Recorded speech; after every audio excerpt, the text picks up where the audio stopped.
नमस्कार दोस्तों, मेरा नाम है रणधीर और आप सबका स्वागत है मेरे YouTube चैनल गुरुजी पे। आज हम पढ़ने वाले हैं ब्लड वेसल्स के बारे में, जिसमें हम देखेंगे कि जो ब्लड वेसल्स होती हैं, जिसे हम रक्त नलिकाएं कहते हैं वो कितनी प्रकार की होती हैं और उसमें डिफरेंस क्या होता है, अंतर क्या होता है। और साथ ही साथ हम इसे एक एक करके पढ़ेंगे, जैसे आर्टरी के बारे में, वीन के बारे में और फिर कैपिलरीज़ के बारे में। ठीक है, उसके साथ हम कुछ फिगर्स के माध्यम से आपको समझाने का प्रयास करेंगे कि इसमें जो बेसिक डिफरेंस होता है वो क्या होता है, ताकि जो आपका कंसेप्ट है वो पूरा क्लियर हो जाए और यहाँ से जितने भी प्रश्न आपसे पूछे जाएं आप उसका आंसर कर सकें। तो चलिए स्टार्ट करते हैं। सबसे पहले हम देख लेते हैं कि जो ब्लड वेसल्स होती हैं वो कितने प्रकार की होती हैं। तो ब्लड वेसल्स अगर हम सिंपल भाषा में आपको समझाने का प्रयास करें तो इसको ऐसे समझिए कि हमारी बॉडी में जो ब्लड फ्लो करता है वो एक पाइप के माध्यम से फ्लो करता है। ठीक है, अगर किसी लिक्विड को, तरल पदार्थ को हम फ्लो करवाना चाहते हैं तो हमें उसे एक पाइप के ज़रिए ले जाना होता है। इमेजिन कीजिए कि आप एक रूम में हैं और वहाँ पे आपने एक गिलास पानी जो है वो फर्श पे डाल दिया, तो क्या होगा, पानी बिखर जाएगा। उसी तरीके से जो ब्लड है, अगर ब्लड को किसी माध्यम के थ्रू अगर हम फ्लो नहीं करवाते हैं तो वो भी हमारे बॉडी में क्या हो जाएगा, पूरा फैल जाएगा और जहाँ जाना चाहिए वो जा नहीं पाएगा। इसके चलते जो ब्लड है उसको हम किसी पाइप के माध्यम से, ये देख सकते हो, ये पाइप के माध्यम से ब्लड को हमने फ्लो करवाते हैं अपने बॉडी में। तो अब जो ये पाइप होती है, जो नलिकाएं होती हैं, वो तीन तरीके की होती हैं। कौन कौन सी होती हैं? तो एक होती है हमारी धमनी, जिसको हमने नाम दिया है इंग्लिश में आर्टरी। दूसरी होती है सिरा, जिसको हमने नाम दिया है वीन। तीसरी होती है कशिकाएं, जिसको हमने इंग्लिश में नाम दिया है कैपिलरीज। अब ये तीनों में अंतर क्या होता है? तीनों का काम है ब्लड को फ्लो करवाना। ठीक है, तीनों का काम है, एक ही काम है, लेकिन कुछ बेसिक्स डिफरेंस होती हैं, वो आप समझ लीजिए। तो देखिए, अगर मैं धमनी की बात करूं, ठीक है, अगर मैं आर्टरी की बात करूं, तो आर्टरी क्या करती है कि आर्टरी जो है वो हृदय से हमारे पूरे शरीर में ब्लड को लेके जाती है। तो ये जो डायग्राम हमने बनाया है छोटा सा, इसको आप थोड़ा समझिए ये है क्या। देखो, ये है हमारा हृदय, मान लो कि ये हमारा हार्ट है। ठीक है, यहाँ पे हार्ट से जो ब्लड को पूरे शरीर में लेके जाएगा उसको हम कहेंगे आर्टरी। ठीक है, और वो कौन सी ब्लड लेके जाएगी? वो लेके जाएगी O2 वाली ब्लड, यानी कि वैसी ब्लड जिसमें ऑक्सीजन की मात्रा हो। तो उसको हमने नाम दे रखा है ऑक्सीजनेटेड ब्लड। इसको हम कह सकते हैं शुद्ध रक्त। ठीक है, शुद्ध रक्त कौन लेके जाएगा? आर्टरी लेके जाएगी। कहाँ से? हमारे हृदय से हमारे पूरे शरीर में, यानी कि हृदय से ऑल बॉडी में, हृदय से शरीर में। ठीक है, दूसरा जो वीन है, ये जो वीन है जिसको हम सिरा कहते हैं, वो क्या करेगी कि वो वापस से हमारे पूरे शरीर से रक्त को लेके कहाँ जाएगी? हार्ट में जाएगी। ठीक है, देखिए यहाँ पे ये हमारी क्या है, सिरा है, और ये ब्लड लेके कहाँ जा रही है? हृदय में जा रही है। ठीक है, ब्लड लेके हार्ट में जाएगी। अब ये कौन सी वाली ब्लड लेके जाएगी? तो ये लेके जाएगी CO2 वाली ब्लड, यानी कि डीऑक्सीजनेटेड ब्लड, जिसको हम कह सकते हैं अशुद्ध रक्त। यानी कि वैसी ब्लड, वैसा रक्त जिसमें ऑक्सीजन नहीं हो। ठीक है, और हमें ज़िंदा रहने के लिए ऑक्सीजन चाहिए, इसी वजह से हमने इसको शुद्ध रक्त बोल दिया, जिसमें ऑक्सीजन रहेगा। जिसमें ऑक्सीजन नहीं रहेगा उसको हमने अशुद्ध रक्त बोल दिया। ठीक है, तो यहाँ से आपको दो चीज़ एकदम गांठ बांध लेनी है, दिमाग में रख लेनी है। क्या? कि जो ब्लड को हृदय से बॉडी में लेके जाएगा, वो कौन लेके जाएगा? वो कौन सी वेसल्स लेके जाएगी? धमनी। ठीक है, प्लस कौन सी ब्लड लेके जाएगी? तो ऑक्सीजनेटेड ब्लड लेके जाएगी वो। क्यों? क्योंकि देखो यार, हमें ज़िंदा रहने के लिए चाहिए ऑक्सीजन, तो हमें पूरे शरीर को जो ब्लड देंगे वो कौन सा ब्लड देंगे? सेल्स को कौन सा ब्लड देंगे? ऑक्सीजन वाला ब्लड देंगे। इसी वजह से आर्टरी जो है वो ऑक्सीजन वाला ब्लड लेके जाएगी। वहीं दूसरी ओर अगर हम बात करें वीन की, तो वीन क्या करेगा कि हमारे जो सेल्स हैं वहाँ से वो जो हमारा जो वेस्ट प्रोडक्ट है CO2 जो है, उसको लेके वो वापस कहाँ जाएगी? हृदय में। तो जो पूरे शरीर से हमारे हृदय को ब्लड लेके जाएगा वो कहलाता है वीन, जिसको हिंदी में सीरा कहते हैं। और वो कैसा ब्लड रहेगा? वो रहेगा CO2 वाला ब्लड।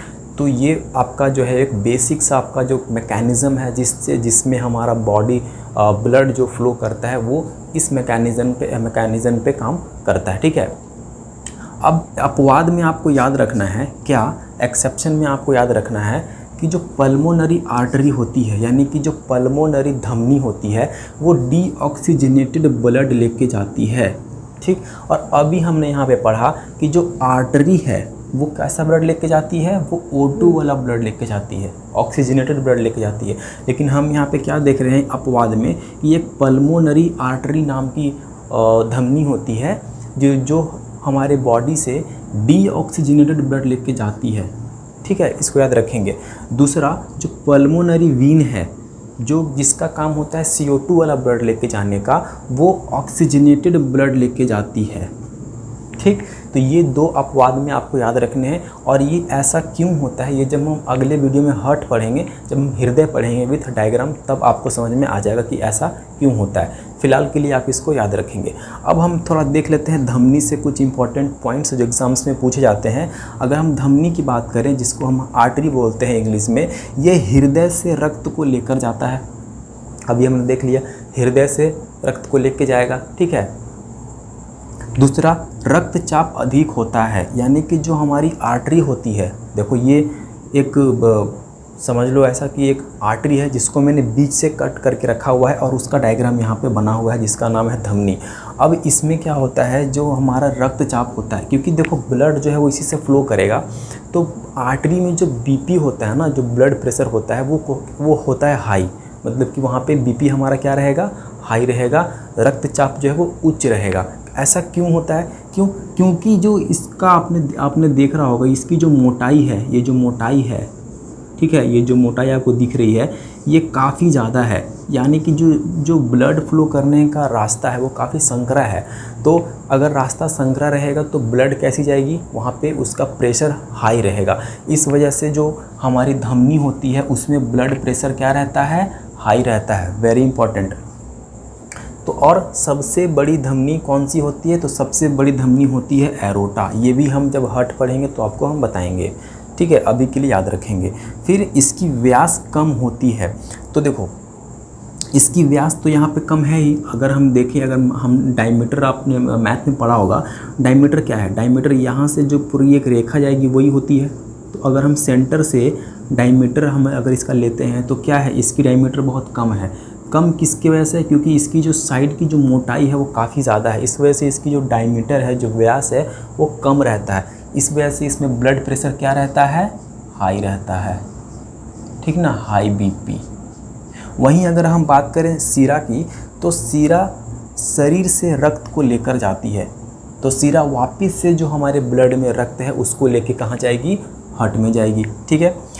रक्तचाप कम होता है। वहीं अगर हम सीरा की बात करें तो इसमें जस्ट अपोजिट हो जाता है। इसमें क्या होता है कि जो ब्लड प्रेशर है वो लो रहता है। ऐसा क्यों, क्योंकि इसकी डायमीटर आप देख सकते हो काफ़ी ज़्यादा है, इसके कंपैरिजन में जो इसका डायमीटर है वो ज़्यादा है। तो जब ज़्यादा है तो जो रास्ता होगा वो क्या होगा, चौड़ा होगा, तो आराम से ब्लड फ्लो कर सकती है, ठीक ना।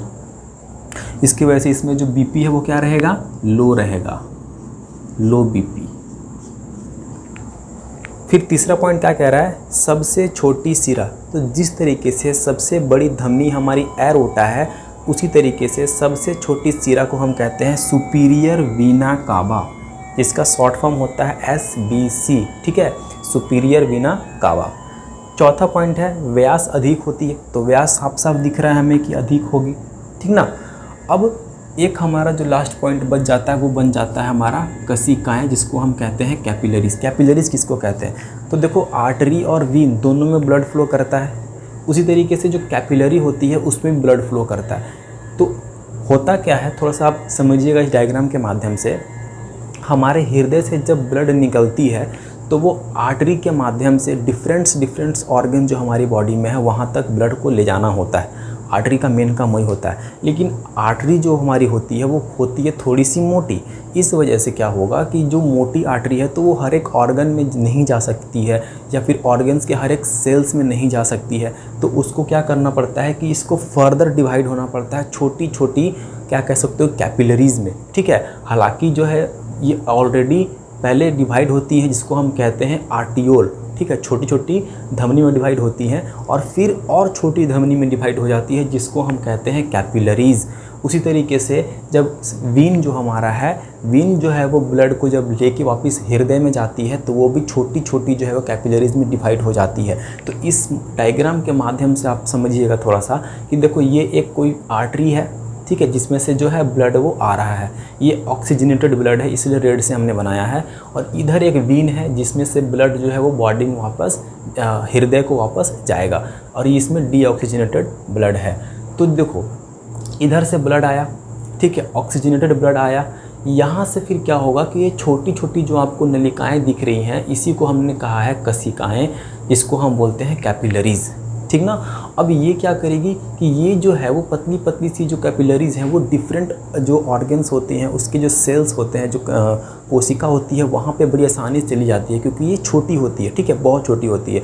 इसी वजह से यहाँ से फिर जितने भी हमारे न्यूट्रिएंट्स हैं, जितने भी अमाइनो एसिड्स हो गए, न्यूट्रिएंट्स हो गए, और भी जो इम्पॉर्टेंट जो सब्सटेंस है वो यहाँ से निकल के सेल्स में चले जाते हैं। फिर यहाँ से जो आपने देखा होगा कि एक और जो यहाँ ब्लू कलर का आपको दिख रहा है, ये भी कैपिलरीज ही हैं, और यहाँ से फिर वो सेल्स के माध्यम से CO2 वाला ब्लड लेके इसके माध्यम से वापस चल जाती है सीरा में, और सीरा फिर इसको लेके चला जाता है हृदय में। तो ये इस तरीके का पूरा मैकेनिज़्म होता है। आप डायग्राम के माध्यम से आप थोड़ा देख लेंगे, इमेज दिख रहा होगा आपको उसमें, कि इसी तरीके से जो है पूरा ब्लड का जो फ्लो का मैकेनिज़्म है वो पूरा काम करता है, ठीक है ना। अब कशिकाएं से इन 2 पॉइंट आपको याद रखनी है इंपॉर्टेंट, कि सबसे छोटी रक्त नलिकाएं इसे कहा जाता है। अगर हम बात करें सबसे स्मॉलेस्ट ब्लड वेसल्स की, कौन है, तो वो होती हैं कैपिलरीज़। क्यों? क्योंकि आर्टरी और वीन बड़ी बड़ी होती हैं और कैपिलरी सबसे छोटी होती हैं। इस वजह से हम इसको कहते हैं सबसे छोटी ब्लड वेसल्स, सबसे छोटी रक्त नलिकाएँ, ठीक है, स्मॉलेस्ट वेसल्स। फिर रक्त और ऊतक के बीच पदार्थ का वितरण, ये वेरी इंपॉर्टेंट है। जब वीन और जब आर्टरी ब्लड लेके आती है तो वो सेल्स को डायरेक्टली ब्लड नहीं दे सकती है, क्योंकि ये होती है थोड़ी सी बड़ी, आराम से वो मुश्किल होता है उसे एक सेल्स में जाना। इस वजह से ये अपने आप को डिवाइड कर लेती है छोटे छोटे कैपिलरीज़ में। तो जो मेन काम होता है, मेन जो एक्सचेंज होता है सब्सटेंस का, या हम कह सकते हैं कि जो इम्पोर्टेंट हमारे जो न्यूट्रिएंट्स वगैरह होते हैं जिसको हमने सेल को देना होता है, कोशिका को देना होता है, वो कौन करता है, वो करता है हमारी कैपिलरीज़, ठीक ना, वो हमारी कैपिलरीज़ करती हैं। तो जो रक्त और ऊतक के बीच, यानी कि जो टिश्यू और ब्लड के बीच जो आदान प्रदान करता है, वो कौन करता है, वो करती है हमारी कैपिलरीज़, ठीक ना। अब देखो यहाँ से एक क्वेश्चन आपका इम्पॉर्टेंट है, थोड़ा सा कंसेप्चुअल क्वेश्चन है, दिमाग लगाइएगा। क्वेश्चन क्या कह रहा है कि अगर रक्त नलिकाएं की व्यास बढ़ जाएंगी तो रक्तचाप पे क्या असर पड़ेगा। अभी यहाँ पे कंसेप्ट मैंने बताया है, थोड़ा सा दिमाग लगा के आप मुझे कमेंट करेंगे कि अगर रक्त नलिकाएं की व्यास बढ़ जाएंगी तो रक्तचाप पे क्या असर पड़ेगा। तो रक्त नलिकाएं कौन कौन सी होती हैं, ये दोनों होती हैं, 3 होती हैं, लेकिन कैपिलरीज़ में कोई मस्कुलर वॉल नहीं होता है, ठीक ना। तो इसमें कोई ब्लड प्रेशर और लो का कंसेप्ट नहीं होता है।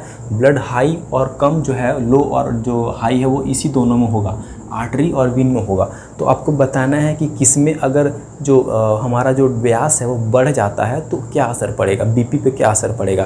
पहला ऑप्शन है रक्तचाप बढ़ेगा, दूसरा ऑप्शन है रक्तचाप घटेगा, तीसरा ऑप्शन है A एंड B दोनों, ठीक है, यानी बोथ, D है नोटा। तो देखो क्या पड़ेगा असर, अगर व्यास बढ़ जाता है तो यहाँ पे देखो ये हमारा डायमीटर है, ये भी हमारा डायमीटर है, यानी कि इसको व्यास हम बोल सकते हैं दोनों को हिंदी में।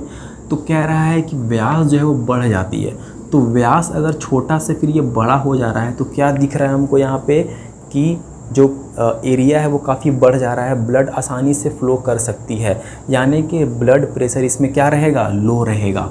तो यहाँ पे हमारा आंसर क्या हो जाएगा, रक्तचाप घटेगा। तो ये थे इसके एक इम्पॉर्टेंट कंसेप्चुअल क्वेश्चन जो एग्ज़ाम्स में पूछा गया है। तो उम्मीद करता हूँ कि आपको समझ में आ गया हो डिफरेंस क्या होता है वेसल्स में, कितने प्रकार के वेसल्स होते हैं और कि क्या उनमें अंतर होता है हमारी आर्टरी, वीन और कैपिलरीज़ में। तो वीडियो अच्छा लगा हो तो चैनल को लाइक और सब्सक्राइब ज़रूर कर लेंगे। मिलते हैं अगले वीडियो में जिसमें हम पढ़ेंगे हार्ट। तब तक के लिए धन्यवाद, गुड बाय, थैंक यू।